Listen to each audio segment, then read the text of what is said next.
শুধুমাত্র আপনার কাছে ধর্ম কি? জিনুল ইসলাম। আর সেই ধর্মের অনুসারে আমরা, ঠিক কিনা? মারা যাওয়ার পরে কোথায় যাবো? কোথায় যাবো?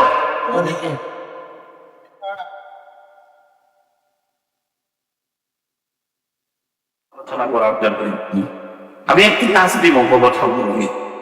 কিন্তু কবরে যাওয়ার আগে কবরের কিছু জিনিস লাগে না? কি কবরের সামান লাগবে না? এই কবরের সামান জোগাড় করতে হলে আগে আমাদেরকে দ্বীনুল ইসলাম চিনতে হবে।